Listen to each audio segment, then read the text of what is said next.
Hello and welcome to In Depth. I'm Tina Jha.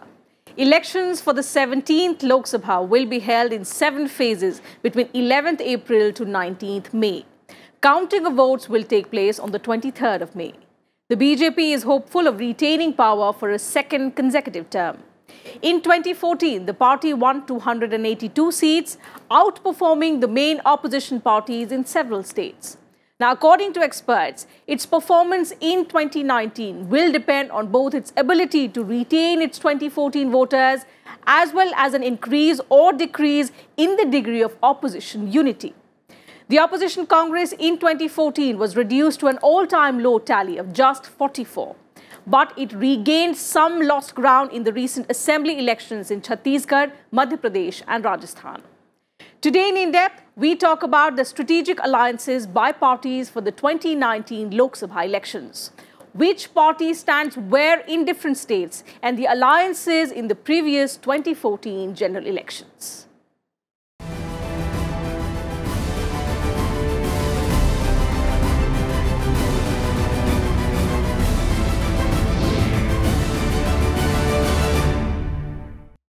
Both the national parties, the BJP and the Congress, have been trying to stitch up alliances in states where they do not have a strong presence. Now, these alliances will be crucial for either party to reach the halfway mark of 272 in the 543-member Lok Sabha. The ruling BJP has finalized deals with regional parties in several states like Maharashtra, Tamil Nadu, Punjab and Bihar.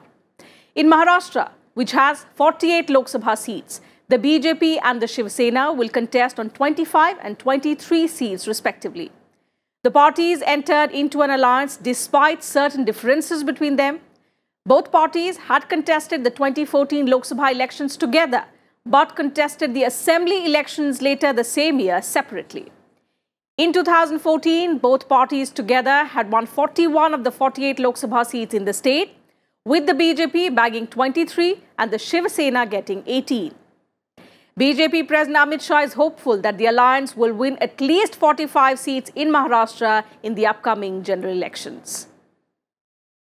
Talking about the state of Bihar, which sends 40 members to Lok Sabha, the BJP is contesting with Janata Dal United and the Lok Jan Shakti Party. In fact, it is one of the first states where the BJP finalized its alliance and also announced a seat-sharing arrangement. Both the BJP and the JDU will contest 17 seats each, while the LJP will fight on 6 seats. Down south in Tamil Nadu, the BJP and AIADMK announced their alliance for 39 seats in Tamil Nadu and 1 seat in Puducherry on 19th February. The alliance also comprises of the PMK and the DMDK.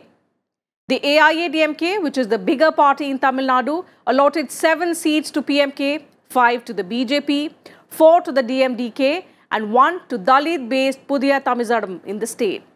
The lone Puducherry seat has been allotted to AINRC. In 2014, the AIADMK contested the election on its own and won 37 seats. The BJP and the PMK won 1 seat each. BJP was on saturation point in last parliamentary elections. They had won 73 out of 80 in UP, all seats in Rajasthan, 90% seats in Madhya Pradesh, 90% seats in Chhattisgarh, 90% seats in Bihar. And therefore, there is a hope that if BJP is going to go down from the point of peak, BJP has to go down, or at least it would be very difficult to be on a peak 5 years later also. And from there on, given a situation where BJP is pitted directly against Congress, the number of seats can go up. Say, for instance, Gujarat, again, they had 100% seats. In Jharkhand, the BJP has entered into a pre-poll alliance with the All Jharkhand Students' Union. While the BJP will contest on 13 seats, its alliance partner will contest on 1 seat. In Punjab, the BJP and the Shiromani Akali Dal have stuck to their old seat-sharing formula. The allies will fight the Lok Sabha polls together and contest on the same number of seats in Punjab as in the 2014 general elections. Of the 13 Lok Sabha seats in the state, the Shiromani Akali Dal will contest on 10 seats, while the BJP will fight on 3 seats. Amethi is going to be a very interesting fight in any case. And in down south, Tamil Nadu, they have in principle agreement with DMK, but seat sharing is yet to be finalized. In Andhra Pradesh, they had an alliance with TDP. They had an alliance in Telangana, but that alliance, after they suffered a rout in Telangana, and they had a very bitter experience, each blaming another out there. Though Chandrababu Naidu is part of the proposed UPA 3, but they are not partners in state. So state-wise, if you go state-wise, the Congress has this particular problem. I don't know how Congress is going to sort it out. In the absence of a national level coalition and broad hints from several regional parties that any such grouping is likely only after the elections, the Congress is pinning its hopes on old allies. At the moment, the Congress banking on some time-tested allies like the DMK, MDMK, NCP, National Conference, JDS and the RJD.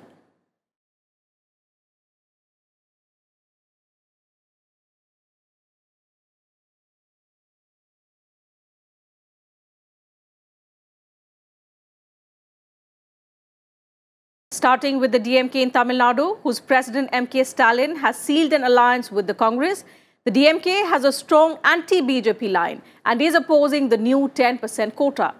Further, the DMK allied with the Congress in 1980, 2004 and also in the 2009 general elections. It, however, chose to go it alone in the 2014 Lok Sabha elections after pulling out of the UPA in 2013. There are 39 Lok Sabha seats in Tamil Nadu. The Congress has been allotted 9 seats in the state and 1 seat in Puducherry by the DMK in Tamil Nadu for the upcoming Lok Sabha elections. MDMK's Vaiko in Tamil Nadu has patched up with DMK. Ironically, he had broken himself from M. Karunanidhi but has now found himself in Stalin's company. As per the agreement, DMK has given 1 seat to the MDMK. In the state of Karnataka, Chief Minister H.D. Kumaraswamy's JDS and Congress are in power in a coalition. While the BJP is going alone in Karnataka, the ruling coalition in the state, Congress and the JDS, are currently in talks over sharing of seats for the 28 seats. Kerala has a settled Congress alliance in the form of UDF. The Congress-led UDF is an alliance of 6 parties. The Indian Union Muslim League and the Kerala Congress M are also part of the UDF.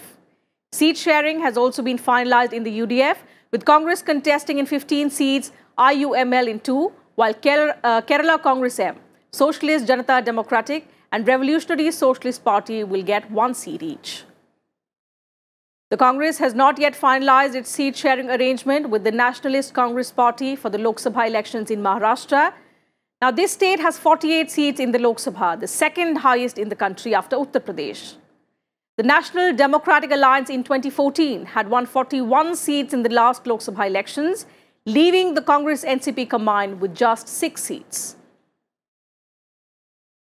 There is always a probability to go up. Congress got 44, which is lowest, and did not even qualify to have a leader of opposition, a designated leader of opposition in House. And that was, in fact, very, very humiliating for Congress. From there on, Congress has won 3 states, Chhattisgarh, Rajasthan and Madhya Pradesh. But assembly elections and parliamentary elections are different ball games, and there are a whole lot of empirical evidence, examples, whereby result of these states has not matched with national elections. That happened during Vajpayee time in 2003. They won all the states and lost parliamentary election. In the state of Bihar, RJD Chief Lalu Prasad will have the final say on the selection of candidates and the choice of alliance partners for the upcoming Lok Sabha elections. This decision was made at the RJD Central Parliamentary Board meeting. Lalu Prasad Yadav is presently serving prison sentence in Ranchi after being convicted in a number of photo scam cases. Back in 2014, the Congress, in an alliance with the RJD and NCP, had got 12 seats out of the total 40 to contest on. They had actually gone very bottom down. So the party leaders feel it cannot be bad than what happened in 2014. Therefore, they are bound to increase their tally. They are bound to increase their focus and it's quite possible, as they have seen in the assembly elections like Madhya Pradesh, Chhattisgarh, Rajasthan, they can actually bounce back to power. So there is a sense of confidence that the Congress can, improve its tally from 43 or 44, which they got last time, and try to build up on that for the next coming years. Jharkhand Mukti Morcha working president Hemant Soren sealed an alliance with the Congress for the Lok Sabha elections in Jharkhand. It is yet to finalize the seat sharing formula yet. Members of this alliance include the Congress, Jharkhand Mukti Morcha, Jharkhand Vikas Morcha Prajatantrik and Rashtriya Janata Dal. 5 states may be counted as make or break ones, primarily the largest, Uttar Pradesh with 80 seats and the next 4 down the line, Maharashtra with 48 seats, West Bengal with 42, Bihar with 40 and Tamil Nadu with 39 seats. Together, these 5 states occupy 249 seats in the House of 543. Next, we come to Madhya Pradesh, which sends about 29 Lok Sabha MPs. Karnataka with 28 Lok Sabha seats, Gujarat has 26, Andhra Pradesh has 25 and Rajasthan also has 25 Lok Sabha seats. And now let's talk about the third front, a collection of parties aligned to neither the BJP nor the Congress. It is expected to play a very significant role in deciding the upcoming general elections. Now, these parties are strong in their own states, each of them either leading the government in these states or holding a sizable vote share. Such regional parties include the Trinamool Congress, the Samajwadi Party, the BSP, DMK and YSR Congress. Winning a chunk of seats in big states at the expense of BJP and Congress would make them contenders for leading the next government in a hung house. Some of the parties that fall in this category of the federal front are Samajwadi Party, Bahujan Samaj Party, the TDP, the TRS,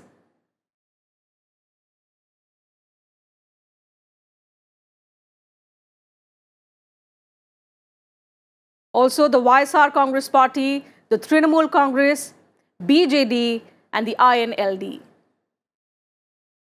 Some other parties also form part of the third front, which include the AGP, the Aam Aadmi Party, the National Conference, the Rashtriya Lok Dal, All India United Democratic Front.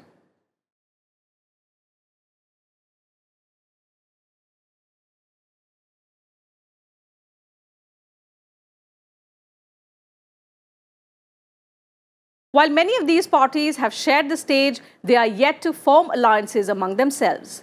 The major alliance has been in Uttar Pradesh between the BSP and the Samajwadi Party, along with the RLD. Also in this grouping can be added the left front parties, which include the CPIM and the CPI, which have been the traditional rivals of both the BJP and the Congress. See, this third front is a conception which once emerged when Deve Gowda and Gujral had formed government, and thereafter this is in coinage in media more so than in political parties. Mamata Banerjee talked about federal front, Chandrababu Naidu talked about federal front, a front which was where Congress and BJP had no place. Now Congress is there but not there in that particular federal front. Mayawati and Akhilesh Yadav are on another front. Mayawati does not send her representatives to meetings held by Congress party. And therefore, it's a very bizarre situation whereby you talk of alternate front, but nobody knows as to who is leading that particular front. While on paper, the federal front does look formidable in terms of vote share, it however lacks a clear leader for the entire bloc. Also, it does not have a pan-India appeal for the voter, which weakens its credentials to form a government at the centre. Also, it is seen to lack a common strategy or roadmap for the country.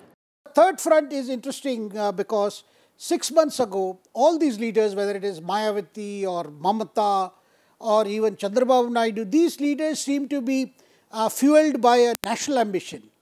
And even people like Mamata were looking at a scenario where they can be even a prime ministerial candidate. But today, I think with the kind of challenges they face in their own states, I think they are more fighting for their own, guarding their own territory against challenge from the BJP. rather than in a position to where they will be king players or king makers. That scenario looks little tough for them today.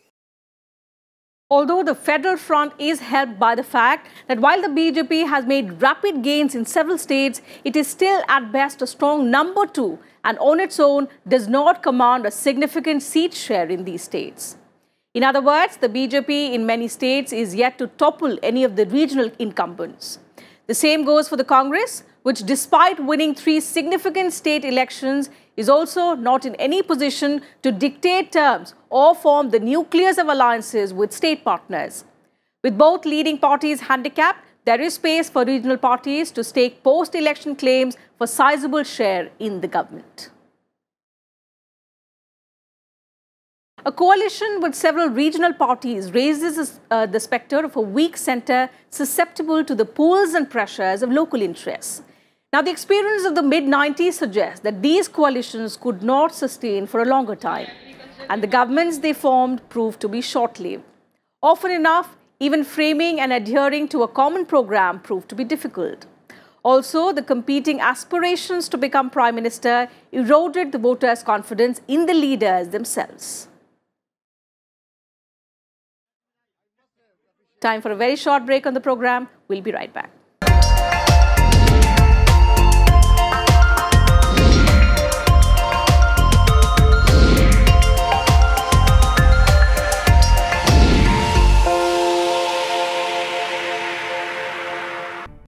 Welcome back. You're watching In Depth. 2 major alliances, the NDA and the UPA, are contesting the Lok Sabha elections. The NDA is led by the BJP, while the UPA is led by the Congress party. In our next report, let's analyze the strength of both these national alliances back in the 2014 general elections. First formed in 1998, the National Democratic Alliance, led by the BJP, initially had 13 constituent parties. The NDA ruled from 1999 to 2004, becoming the first coalition government to complete a full 5-year term at the centre. The alliance returned to power in 2014, winning 336 of the 543 Lok Sabha seats. Led by Narendra Modi-led BJP, the alliance of more than 25 parties registered its best performance in the 2014 general election with a vote share of 38.5%. The BJP, that forms the backbone of the NDA, won a staggering 282 seats. Its oldest ally, the Shiv Sena, won 18 seats in Maharashtra that sends 48 members to the Lok Sabha. The Telugu Desam Party, which rejoined NDA after a decade, also pulled off a spectacular performance in Andhra Pradesh. It won 16 Lok Sabha seats in 2014. Ramvilas Paswan's Lok Janshakti Party also staged a return to the NDA after 10 years, taking 6 seats in Bihar. Another old partner of the BJP, the Shiromani Akali Dal, won 4 seats in Punjab. Upendra Kushwaha's Rashtriya Lok Samata Party won all the 3 seats it was allotted in Bihar in 2014. Another party which made its debut in the Lok Sabha in 2014 was Apna Dal. It won 2 seats in alliance with the BJP. The Naga People's Front, also an old NDA ally, won the lone Nagaland seat. Former Lok Sabha Speaker P.A. Sangma won a seat for the National People's Party for a record 9th time. He too was part of the NDA. NDA partner PMK won 1 seat in Tamil Nadu. The Swabhimani Paksh retained 1 seat in Maharashtra, while All India NR Congress also won 1 Lok Sabha seat. Some other NDA constituents like the DMDK, Haryana Janhit Congress, MDMK, IJK, KMDK could not win seats in the 2014 Lok Sabha. Besides, several other parties like RPI, Janasena, United Democratic Front Alliance in Mizoram, the Gorkha Janmukti Morcha, Manipur People's Party, Maharashtravadi Gomantak Party and Kerala Congress Nationalist extended support to the BJP-led NDA alliance in the 2014 general elections. This country has seen what is called as era of coalitions. The last time such an era of coalition did not happen was, of course, 2014 is the last time when Bharatiya Janata Party got a clear majority in the Lok Sabha. Even though with alliance it crossed almost 300 plus. But by and large, the party decided to go with the alliance partners with whom it was going on. Before that, it was Rajiv Gandhi's time in 1984 when the Congress party got a very, very clear mandate, 400 plus mandate in the Lok Sabha in a house of 543. So since then, we've had coalitions which had been governing the country, barring in 1991 when P.V. Narasimha Rao's Congress party was a minority government. It did not have the clear majority, but the situation and circumstances was so that nobody challenged that government for some time to come, and subsequently the government turned into majority government. 5 years later, going into the 2019 election, the NDA has lost two key partners, the TDP and the RLSP. Both together contributed 19 seats in 2014. BJP is a single political party which has on its own a simple majority that it has got in 2014, and you have Mr. Narendra Modi as a his aura as a political spin, a master or a person who can deliver as a decisive leader is there for everyone to see. In that context, the fight between UPA and BJP is going to be huge. In contrast, the United Progressive Alliance, led by the Congress, won 59 of 543 Lok Sabha seats in 2014. In 2014, the Congress won just 44 Lok Sabha seats, which was its worst ever performance. National Congress Party, the Maharashtra-based ally of Congress, won 6 seats, while UP-based partner RLD and Tamil Nadu's DMK drew a blank.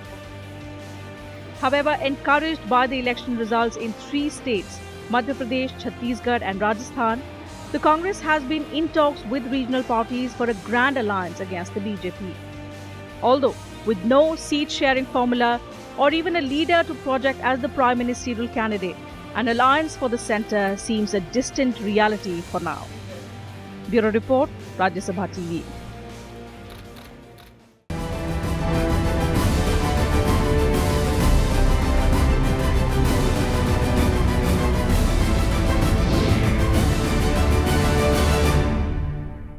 So that's it from us in today's edition of In Depth. We'll be back same time tomorrow with a comprehensive view on some other subject. You can also watch our episodes online on YouTube and Twitter and send your feedback as well as suggestions. Thank you very much for your time.